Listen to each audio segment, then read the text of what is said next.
Today, guys, we're going to do something a little different. I mean, not terribly different, but I have not done a lot of buggies on this channel, even though I probably got about 30-40 buggies in the collection. But this is something I picked up from Angel the other day when I got those two Savages. So I think it's time to actually do something with this guy. So the Hot Bodies Lightning 2 Ready to Run came out in 2005, and they were cool little buggies. They had Force 26s in them. They had a couple little good things, aluminum top plates, 4mm shock towers. They had two versions. They had the Pro version, which the only real difference between the Pro and the regular Ready to Run was the Pro didn't come with electronics and it had CVAs for drive shafts or center drives versus just dog bones like the Lightning 2 has. And at first glance, she looks good. I mean, she does need tires, but as far as under the hood, well, I played with this thing yesterday, and let's just say that she is rougher than a perfect storm. So the first thing I did to her, I put batteries in her, and I put batteries in the controller, and the electronics are good. We got steering, we got throttle doing throttle things, we got good brakes. Got a little jiggling, but that's probably because, and listen, on your FM radios, when your antenna's down, they will jiggle, they will glitch. Let's go ahead and turn this thing. Now the fuel tank, well, let's just say that she left a little to be desired, but I did have an HSP 8-scale buggy tank laying around that actually was attached to a low-C buggy that I picked up at a swap meet. That tank fit right in. So I got the tank in, put new fuel lines in it. I got the motor broke loose, and guys, this girl has zero pinch. I mean, it's like the glow plug's out, there's just nothing there. So I got a little game plan for this. So other than the tank and the engine, she's in overall pretty good shape, except for one thing. She doesn't have any shocks left. So game plan is we're gonna put a set of used off-ness shocks on this thing because they're gonna bolt right on. I got a new set of tires for it. It's a little bit different tread pattern, but it's got the original yellow and like that. And also we're gonna put this brand new Force 28 in here. Now I realize it's pull start. We're gonna steal the rotor start off of that Force 26 that's in there. That is in fact branded Hot Bodies, but it's still a Force engine. So what we're gonna do is we're gonna pop this engine off of this thing here real quick. And we are going to take this thing over next door after we get the tires off of it. And we are going to give it a sink wash because she is nastily dirty. So the game plan is hopefully in the next few minutes, we're going to be able to start building us a new Force big block for this thing.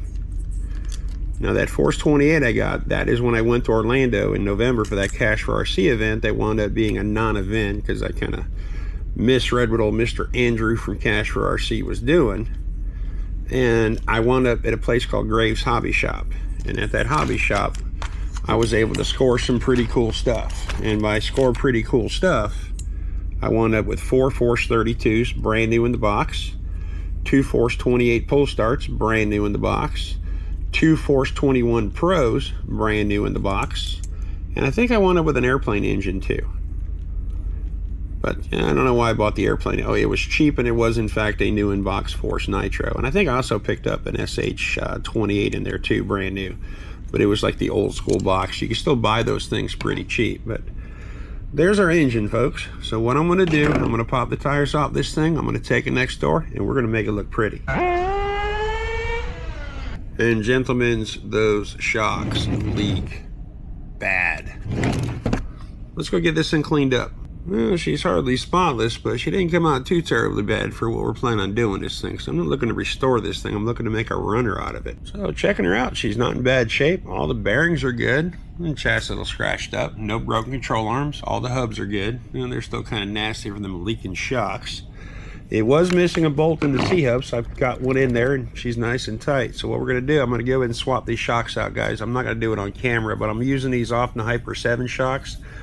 They're the right length, they're the right fit, and they're aluminum threaded body versus the clip shocks that are on this thing right now. And also, these guys don't leak, and they feel really good. Well, I got all the big bore shocks and the shock stands changed out, so let's go and get to something even cooler.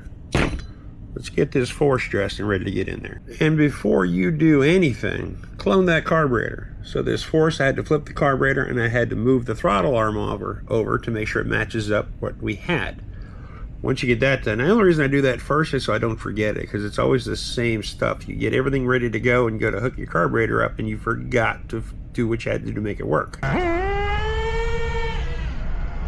So the engine came with a new header gasket, but before you do anything, make sure it's the right size, because there are a few different diameters on those things for a few different exhaust systems. Let's go and get this clutch off this thing. Y'all want to see something cool? This thing has the HPI easy clutch on it, no clutch springs. But listen, I'm gonna swap this thing out real quick. I'll be back. And when you're done, it should look something like that. Let's go ahead and get this pull start off. Let's get this rotor start on. And when it's all said and done, it should do things like that. And strange thing about these Force engines, they don't come with glow plugs in them. But hey, we get that in after we're done. I'm gonna go get this thing bolted. Actually, I'm gonna stick the exhaust on it, then I'm gonna bolt it in. And just like that, gentlemen, we have an engine installed. So what I'm gonna do next, the tank's a little bit different shape. The offset's a little bit different on that tank that I put in there, kind of push it a little bit closer to the muffler. So what I'm gonna do is I'm gonna take this beautiful piece of coat hanger I took off my uniform rack. I'm gonna make a new exhaust hanger that'll clear where the tank is. Yeah, that ain't going anywhere.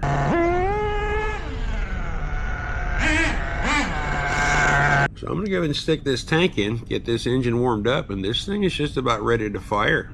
I mean, this thing went together way easier than a lot of them do, so there's that. You know what's funny is I'm watching Talbot up there. It's just an old video of him building his monster truck, and his favorite thing to say is, "We've got a new toy." Hey, we've got a new toy. 134 degrees, an actual HPI temperature gun. Got that from Angel. That's what we're gonna do. I put a McCoy MC59 in it. We are going to tickle the carburetor. Just give it a little bit. I'm not gonna prime it. There are some fuel in the lines left over when I was trying to get the other engine going. But how's that old saying go? Lord willing, the creek don't rise. Let's see if she'll make some noise.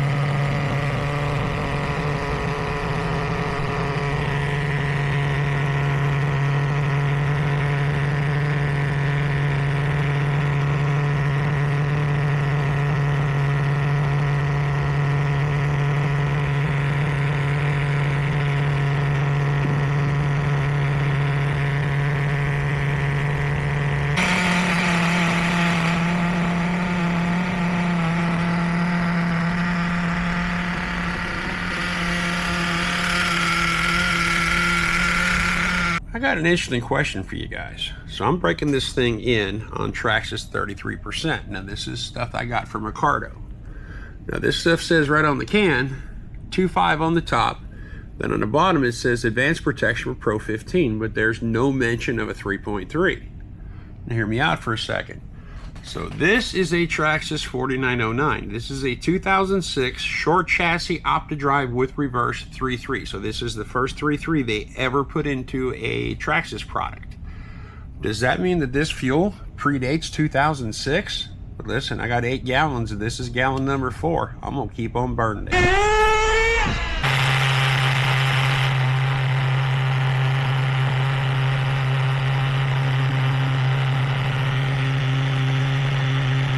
So that was my third heat cycle, 213 degrees, dead, not too bad. Let this thing cool down, and I'm gonna go and swap some electronics in this, because yeah, guy, I don't mind the hot body's remote sitting next to this thing when it's sitting on the shelf, but you guys know that I'm a fly guy. So we're gonna put in a fly sky. So fly sky's in. It actually bound up everything in the right direction. So from there, see if I can get you guys in here where you could actually see it. I'm going to go into failsafe, channel 2. We're going to put our brakes on, let's see, 60%. Done. So what that does, if we ever lose signal, we now have brakes. Fail-safe puts you into brakes, off throttle. And that is the advantage of a FlySky, folks. And other receiver transmitters, but I like my FlySkys because. So I vote we get a little bit of bench tuning on her.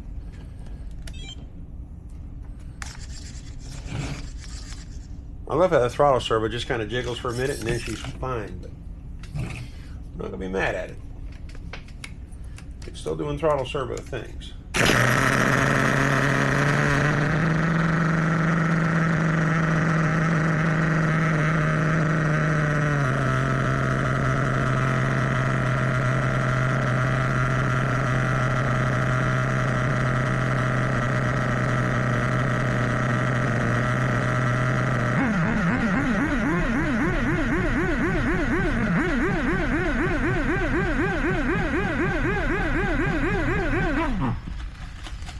Yeah, I'm gonna go ahead and put a throttle servo in that thing.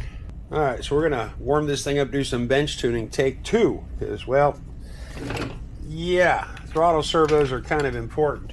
It glitched a couple times and I thought it was gonna be okay, but it's not gonna be okay.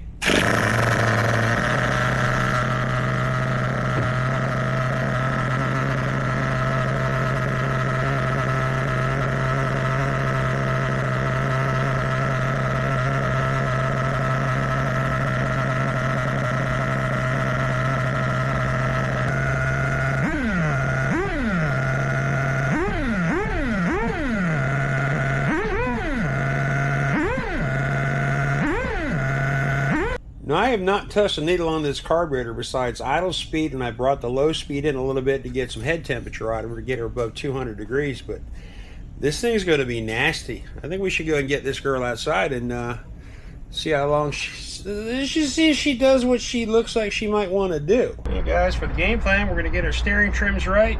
We're going to run around a little bit. We're not going to beat on her too bad. And then we're going to find out if she sucks or not. Hopefully she does not.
kind of sucks on this buggy is that Hot Bodies 26 one of not being any good. Because I'll tell you what, I kind of like my Hot Bodies all Hot Bodies, but that Force 28, she's a spice to meet the ball. I mean, this thing is kind of overpowered for what it is. And these off the bones tires, these things, they hook up really, really good on the asphalt. This thing is stable, it handles good, it's ungodly fast, it's got really good brakes. This was a truly fun project. And listen, I will see you guys on the next one. I'm just getting started on these buggies.